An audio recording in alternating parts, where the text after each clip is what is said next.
మా ఛానల్స్ లో వ్యాపార ప్రకటనలు, ఇంటర్వ్యూల కొరకు మాకు వాట్సాప్ మెసేజ్ చేయండి 7799789788.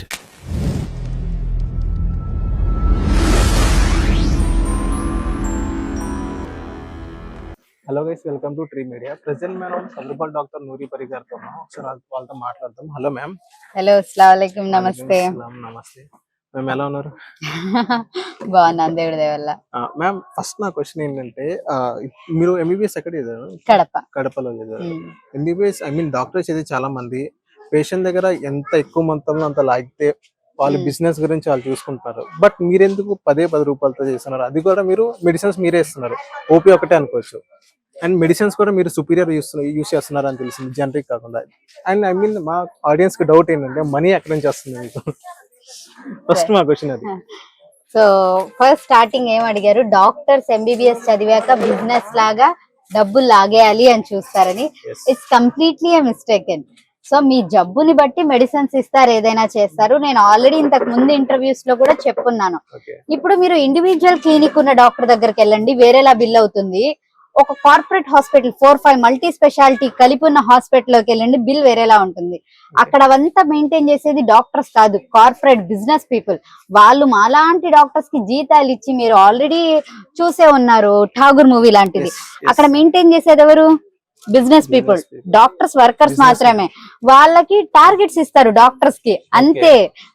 డాక్టర్స్ మీరే ఆలోచించండి. ఇప్పుడు నేనున్నా, నాలాంటి వాళ్ళు క్లినిక్స్ పెట్టుకుని చిన్న చిన్నవి ఉంటాం. మేము ఎక్కువ డబ్బులు చార్జ్ చేసాం అనుకోండి, మా మీద బ్యాడ్ నేమ్ వచ్చి మళ్ళీ మీరు వస్తారా? నెక్స్ట్ టైం రారు కదా. మాకు ఆ భయం ఉంటుంది, బిజినెస్ పీపుల్ కి ఆ భయం ఉండదు. వాళ్ళ బ్రాండింగ్స్ అది ఇది షో ఆఫ్ చేసి ఎలాగైనా తెప్పించుకుంటారు. దట్టు మీరు అడిగింది 10 రూపాయల మెడిసిన్స్ కి 10 రూపాయల దానికి మెడిసిన్స్ అన్నారు కదా.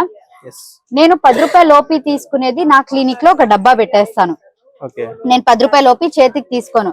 మీరు 10 రూపాయలే వేయండి అని చెప్పను. 2 రూపాయలు వేసినా తీసుకుంటా, వేయకపోయినా తీసుకుంటా. ఇంకా మీలాంటి వాళ్ళు ఎప్పుడైనా ఒక 50-100 అలా వేస్తారు. ఆ డబ్బులతో నేను వీక్లీ ఫ్రీ క్యాంప్ చేస్తాను అనమాట. అక్కడ మెడిసిన్స్ డిస్ట్రిబ్యూషన్ చేస్తాను. నా హాస్పిటల్లో నేను మెడిసిన్స్ ఎప్పుడు ఫ్రీగా ఇవ్వను. దాని మీద కూడా చాలా మంది కామెంట్స్ పెడుతూ ఉంటారు. 10 రూపీస్ తీసుకుని ఓపీ ఫీజ్ కి 500 మెడిసిన్స్ రాశారంటే, ఎంఆర్పి మీద 1 రూపీ అయినా ఎక్కువ తీసుకుంటే నా మిస్టేక్ అవుతుంది. ఎంఆర్పి ఛార్జెస్ తీసుకుంటే ప్రాబ్లం లేదు కదా. సో నేను వీక్లీ ఏం చేస్తాను, పేషెంట్స్ దగ్గరికి ఇలా ఫ్రీ క్యాంప్స్ పెట్టేసి అక్కడ ఫ్రీ మెడిసిన్స్ డిస్ట్రిబ్యూషన్, అంతే. ఓకే, మా దగ్గర వచ్చిన ఇన్ఫర్మేషన్ ఏంటంటే, మీ వెనక ఏదైనా పొలిటికల్ పార్టీ సపోర్ట్ ఉండడం వల్ల మొత్తం చేస్తున్నారనే వస్తుంది. Is it true madam? అది పొలిటికల్ పార్టీ ఉంటే నేను ఎందుకండి 10 రూపాయల డాక్టర్స్ అలా ఇలా చేసుకుంటాను. ఎక్కడో ఒక మంచి బిల్డింగ్ లో కూర్చుని ఒక డాక్టర్ లా ఉండి, లేకపోతే ఇంకేదో ఎమ్మెల్యే పోస్టో ఎమ్మెల్సీ పోస్టో తీసుకుని ఎంజాయ్ చేస్తూ ఉంటాయి, కబ్జాలో అవి ఇవి చేసుకుంటూ డబ్బులు సంపాదించుకుంటాను, సేవ చేసుకుంటూ ఉంటామా చెప్పండి. ఓకే మ్యామ్, నెక్స్ట్ మీరే చాలా ఇంటర్వ్యూస్ లో చెప్తారు, మీరు పాలిటిక్స్ లో వస్తారని చెప్పారు. But it take some sort of time. And next ఇప్పుడు రాబోయే 2024 ఎలక్షన్స్ లో మీ పాత్ర ఏమైనా ఉంటుందా? ఇది వేరే ఇండిపెండెంట్ గా కానీ ఎనీ పార్టీస్ కానీ? వస్తాను. టైం ఎందుకు అడుగుతున్నాను అంటే, టైం తీసుకుంటాను అనేది నేను ఆల్రెడీ చాలా సార్లు చెప్పున్నాను. సో ఇప్పుడు పాలిటిక్స్ ఎలా ఉన్నాయి, డబ్బుల మీద నడుస్తున్నాయి. సో నా దగ్గర డబ్బులు లేవు. అలా డబ్బులు యాక్సెప్ట్ చేయకుండా ఏదన్నా పొలిటికల్ పార్టీ వస్తే అప్పుడు నేను పాలిటిక్స్ లోకి వస్తాను. 2024 ఇండిపెండెంట్ గా అయితే నేను పోటీ కూడా చేయలేను. ఎందుకంటే హ్యాండిల్ చేయడం చాలా కష్టం. నేను ఇటు క్లినిక్ హ్యాండిల్ చేస్తూ, పబ్లిసిటీ స్టంట్స్ చేస్తూ, ఇవన్నీ నేను ఒక్కదానే క్యాన్ హ్యాండిల్. అబ్బా, ఏదైనా ఒక మంచి పార్టీ వస్తానంటే I will definitely support them. తప్పకుండా వాళ్ళకి యూస్ఫుల్ ఉంటుంది, జనాలకి ఈ పార్టీ వల్ల ప్రజలకి మంచి జరుగుతుంది అంటే ఆ పార్టీలో నేను తప్పకుండా చేరతాను. Okay, and last and final question. ఇప్పుడు మీరు ఇలాగే క్యాంపెయిన్ చేసి వెళ్తున్నారు ఫ్రీగా కానీ 10 రూపీస్. నెక్స్ట్ మీ గోల్స్ ఏంటి? ఫర్దర్ గా మీ గోల్స్ ఏంటి? ఏదో చెప్తారు కదా, వహీ హోతా హై జో మంజూర్ ఖుదా హోతా హై అని చెప్పేసి. నా లైఫ్ లో నేను ఏది ఎక్స్పెక్ట్ చేసినా దేవుడు ద బెస్ట్ ఇస్తూ ఉంటారు. ఎందుకంటే అది మన నమ్మకము, ఆశీర్వాదాలు పెద్దవాళ్ళి అనుకుంటూ ఉండొచ్చు. సో నేను ఎప్పుడు అనుకోలేదు. నేను జస్ట్ ఇందాక సార్ గారు వచ్చినప్పుడు చెప్పారు కదా, నేను 10th అయ్యాక డాక్టర్ అవుతాను, సర్వీస్ చేస్తాను అలా అనుకున్నాను. బట్ సర్వీస్ ఎలా స్టార్ట్ చేయాలన్నది నాకు ఏమీ లేదు. జస్ట్ ఒకసారి అనిపించింది, నేను 104కి వెళ్ళి పేదవాళ్ళకి మెడిసిన్స్ ఇస్తున్నప్పుడు ఒక లైన్ ఉండేది, మన విద్యా వైద్యంలో మన స్టేట్ ఎంతో ఖర్చు పెడుతుంది అంటున్నా, జనాలు ఇంత ఇబ్బంది పడుతున్నారా? కార్పొరేట్ హాస్పిటల్కి వెళ్ళాలంటే 300 ఓపీకి ఇబ్బంది పడుతున్నారా అని ఒక చిన్న థాట్ తో నేను 10 రూపాయలు స్టార్ట్ చేశాను, అంతే. 10 రూపాయల నుంచి ఇలా జరుగుతూ పోయింది. ఫ్రీ మెడికల్ క్యాంప్స్ చేయాలి అని చెప్పేసి. That to you can check my social media. ప్రజల్లో ఒక మోటివేషన్ తీసుకురావాలి, ప్రజలకు వాళ్ళ సొసైటీలో ఉంటున్నందుకు వాళ్ళ బాధ్యతలు ఏంటి, మనం ఇండియన్స్ అని చెప్పి ఇలాంటి థాట్స్ తో నేను పోతున్నాను. ఫ్యూచర్ నో ప్లాన్స్, బట్ ఒక మంచి సిటిజన్ గా ఒక మంచి ఇండియన్ లా అయితే మిగిలాలన్నది మీలాంటి వాళ్ళందరి ఆశీస్సులతో, అదొక్కటే.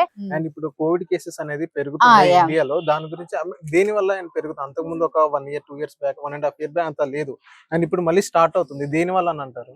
అంటే వేరియంట్స్ వస్తూ ఉంటాయండి. ఒక్కసారి వచ్చింది అనుకోండి, ఒక చెట్టుకుంది పురుగు పట్టింది అనుకోండి, కొంచెం అది మళ్ళీ మళ్ళీ అలా వస్తూనే ఉంటుంది. సో ఇది కూడా అంతే, ఇది ఒక పాండమిక్ మనకు స్టార్ట్ అయ్యాక ఎవ్రీ 100 years కి మనం చూస్తున్నాం. 1920లో ఒకలా ఉంది, 1820లో.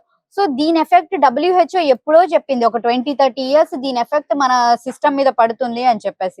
వేరియంట్స్ ఉన్నాయి. ఇప్పుడు లాస్ట్ టైం కూడా మీరు చూడొచ్చు, అక్కడ ఏమీ జరగకపోయినా సరే ముస్లిమ్స్ వెళ్ళారు, ముస్లిమ్స్ వల్ల స్ప్రెడ్ అయిందని ఒక నెగిటివ్ మార్క్ వేసేసారు. సో వైరస్ అన్నది అలా స్ప్రెడ్ అవ్వాలంటే ఎలా అయినా స్ప్రెడ్ అవుతుంది, వీళ్ళ వల్ల వాళ్ళ వల్ల అయితే ఏమవదు.